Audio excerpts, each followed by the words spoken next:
दिल्ली, मुंबई, कोलकाता, हर जगह एक ही नजारा, एक ही एक्साइटमेंट और हो भी क्यों ना फीफा वर्ल्ड कप जो चल रहा है। एडवर्टाइजिंग रेवेन्यूज उछल रहे हैं, टीवी रेटिंग्स टूट रही हैं, सोशल मीडिया पर हर मिनट लाखों पोस्ट्स। पर एक अहम सवाल, एक देश जिसकी आबादी पूरे यूरोप से ज्यादा है, जिसके पास दुनिया की सबसे बड़ी स्पोर्ट्स वॉचिंग ऑडियंसेस में से एक है, उसकी टीम कहाँ है? भारत की टीम कहाँ है?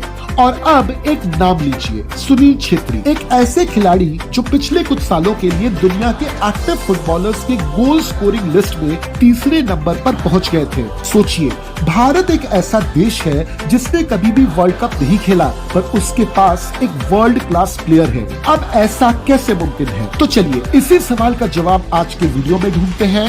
वीडियो को अंत तक जरूर देखें और चैनल को सब्सक्राइब जरूर कर लें। साल था 1888, भारत पर ब्रिटिश राज चल रहा था। इसी साल एक टूर्नामेंट शुरू होती है, डुरंड कप, जिसे आज एशिया के सबसे पुराना फुटबॉल टूर्नामेंट माना जाता है। यानी जब इंग्लैंड से बाहर फुटबॉल कहीं ठीक से शुरू भी नहीं हो पाया था, भारत में टूर्नामेंट्स खेले जा रहे थे। लेकिन शुरुआती सालों में भारतीयों को इस खेल से दूर रखा जाता था। ज्यादातर क्लब्स सिर्फ अंग्रेजों के लिए था, क्योंकि फुटबॉल और क्रिकेट इस तरह के स्पोर्ट्स को गोरों का स्पोर्ट्स माना जाता था। 1892 में कोलकाता का शोभा बाजार क्लब पहला भारतीय क्लब बना, जिसने आईएफए शील्ड में हिस्सा लिया। और इसी दौर में भारतीय फुटबॉल को मिला अपना सबसे पहला हीरो, गोष्ठोपाल। उनकी डिफेंस इतनी मजबूत थी कि उनको कहा जाता था the great wall of China. 1893 में आईएफए यानी कि इंडियन फुटबॉल एसोसिएशन बनी, लेकिन एक लंबे समय तक भारतीयों को उसमें पार्टिसिपेशन नहीं करने दिया जाता था। फिर आता है 1911 का साल,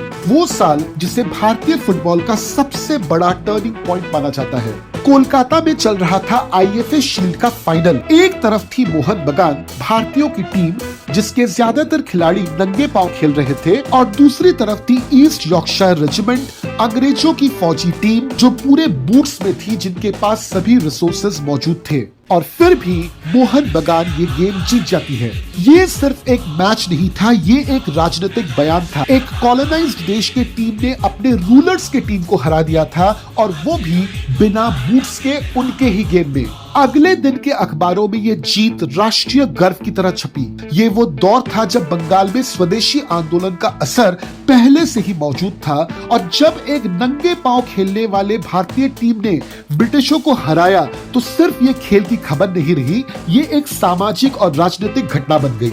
इस एक जीत ने बंगाल में और पूरे देश में फुटबॉल को सिर्फ एक खेल नहीं, बल्कि आइडेंटिटी और प्रोटेस्ट का जरिया बना दिया। धीरे धीरे 4 इलाके भारतीय फुटबॉल के गढ़ बन गए, बंगाल, गोवा, केरलम और नॉर्थ ईस्ट इंडिया। और फिर आया वो दौर जिसे इतिहासकार golden era of Indian football कहते हैं। 1950 से लेकर 1964 के बीच का समय। इस दौर के पीछे एक नाम है, सैयद अब्दुल रहीम, हैदराबाद के एक स्कूल हेडमास्टर, जो भारतीय टीम के कोच बने। उनके कोचिंग के बदौलत भारतीय टीम ने 1951 में एशियन गेम्स में गोल्ड जीता, 1962 के एशियन गेम्स में फिर से गोल्ड जीता, और 1956 के मेलबर्न ओलंपिक्स में भारत चौथे नंबर पर रहा। इस टूर्नामेंट में नोवेल डिसूजा ने हैट्रिक बनाई। एशिया के किसी भी खिलाड़ी के लिए ओलंपिक्स फुटबॉल में ये सबसे पहली हैट्रिक थी। 1964 के एशियन कप में भारत बना रनर अप। इस दौर में भारत को एशिया के टॉप फुटबॉल टीमों में गिना जाता था, और ये एक डॉक्यूमेंटेड फैक्ट है। कोलकाता में मोहन बगान वर्सेस ईस्ट बंगाल की राइवलरी आज दुनिया की सबसे पुरानी फुटबॉल डर्बीज में से गिनी जाती है। 1961 में जब गोवा भारत को मिला, तब वहां पर फुटबॉल पहले से ही एक स्थापित और संगठित खेल बन चुका था। मणिपुर, मिजोरम और मेघालय जैसे राज्यों ने भारतीय नेशनल टीम को बाकी पूरे देश से ज्यादा प्लेयर्स दिए हैं आज तक। केरलम की कहानी भी कम दिलचस्प नहीं है। यहाँ के फुटबॉल मैचों में आज भी इतनी भीड़ इकट्ठा होती है, जो कई बार यूरोप के मिड टेबल लीग मैचेस से भी ज्यादा होती है। 1990 के दशक में आई.एम. विजयन जैसे स्टार्स ने केरलम को भारतीय फुटबॉल के नक्शे पर मजबूती से रखा। लेकिन फिर ये सवाल आता है कि कैसे एक टॉप 5 एशियाई टीम टॉप 130 से भी बाहर चली गई। भारत में जब फुटबॉल का गोल्डन ईरा चल रहा था, वहीं कुछ और भी हुआ। साल था 1950, ब्राजील में फीफा वर्ल्ड कप होने जा रहा था। इस वाक्य को लेकर एक बड़ी ही पॉपुलर स्टोरी है।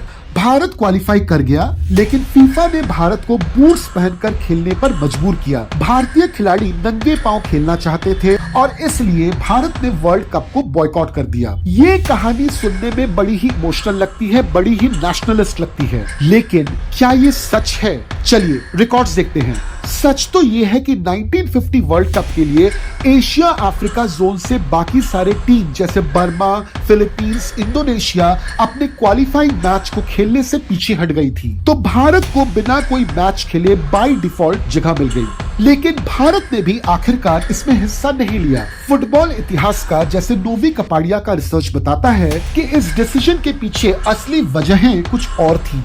पहली वजह पैसा। मैच को खेलना था ब्राजील जाकर। IAFF के लिए समुद्र के रास्ते ब्राजील तक टीम भेजने का पैसा नहीं था। दूसरी वजह समय। टीम को प्रैक्टिस और सफर के लिए बहुत कम वक्त मिला था। और तीसरी और शायद सबसे बड़ी वजह, IAFF के लिए ओलंपिक्स ज्यादा अहम था, वर्ल्ड कप नहीं। उस जमाने में फीफा वर्ल्ड कप को आज जैसी ग्लोबल इज्जत हासिल नहीं थी। ओलंपिक्स को बड़ा, ज्यादा प्रतिष्ठित टूर्नामेंट माना जाता था। भारतीय फेडरेशन का पूरा ध्यान और पूरा बजट ओलंपिक्स के तैयारी में लग गया। गोल्डन ईरा के बाद भारतीय फुटबॉल की रैंकिंग धीरे धीरे गिरने लगी। 1962 के बाद भारत कभी भी एशियन गेम्स में गोल्ड नहीं जीत पाया। 1964 के बाद भारत कभी भी एशियन कप के फाइनल तक नहीं पहुंचा। जापान ने 1993 में जे लीग लॉन्च किया, जो एक प्रोफेशनल लीग था, कॉर्पोरेट फंडिंग के साथ, यूथ एकेडमीज के बड़े नेटवर्क के साथ। साउथ कोरिया ने 1983 में ही अपनी डोमेस्टिक के लीग शुरू कर दी थी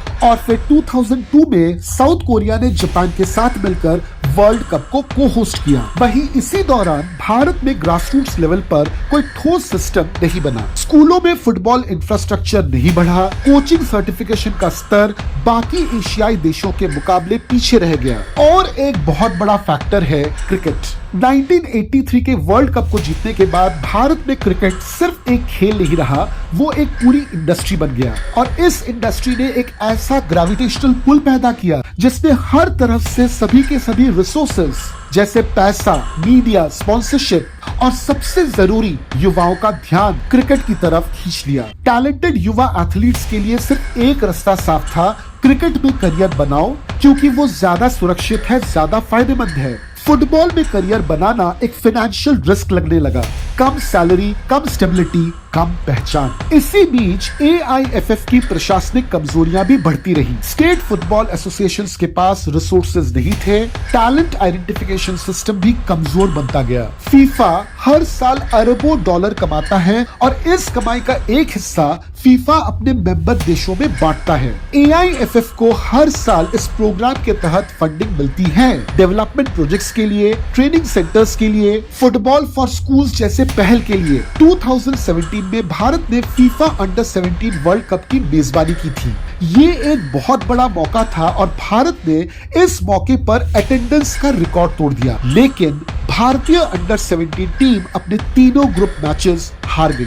भारत के क्रिकेट बोर्ड का सालाना रेवेन्यू हजारों करोड़ रुपए में होता है। AIFF का सालाना बजट उसके सामने इतना छोटा है कि दोनों आंकड़ों को एक ग्राफ पर दिखाना मुश्किल हो जाता है। जाहिर सी बात है, जिस खेल में पैसा है वहां पर बेहतर इंफ्रास्ट्रक्चर, बेहतर कोच, बेहतर मीडिया कवरेज सब अपने आप ही खिंचते चले जाते हैं और फुटबॉल इस दौड़ में हमेशा पीछे छूट जाता है। जब वर्ल्ड कप का प्रसारण भारत में होता है तो विज्ञापन में भारतीय ब्रांड्स करोड़ों रुपए खर्च करते हैं। मतलब साफ है, भारतीय कॉर्पोरेट जगत के पास फुटबॉल में पैसा लगाने के लिए इच्छा की कमी नहीं है। सिर्फ वो पैसा अपने ही घर के लीग पर लगाने का भरोसा अभी तक पूरी तरह से नहीं बना पाए हैं। स्पोर्ट्स मार्केटिंग भारत में फुटबॉल को ऐसे ट्रीट करती है जैसे कि वो एक सीजनल एंटरटेनमेंट प्रोडक्ट है। इन्हीं सबके बीच कुछ नाम आते हैं जैसे सुनील छेत्री और बाईचुंग भूटिया। उनके रहते हुए भी अगर भारतीय फुटबॉल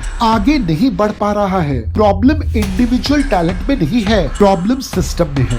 तो फिर क्या भारत कभी वर्ल्ड कप क्वालिफाई कर भी पाएगा? अगर अभी से अगले 1 या 2 दशकों तक कोऑर्डिनेटेड इन्वेस्टमेंट, बेहतर कोचिंग स्टैंडर्ड्स और गवर्नेंस में स्थिरता बनी रहे तो भविष्य में भारत के पास एक कॉम्पिटिटिव चांस बन सकता है। क्या भारत ऐसा कर सकता है? आपको क्या लगता है? अपनी राय हमको कमेंट में जरूर बताइए और मैं आपसे वापस मिलता हूं अगले वीडियो में एक नए टॉपिक के साथ। जय हिंद।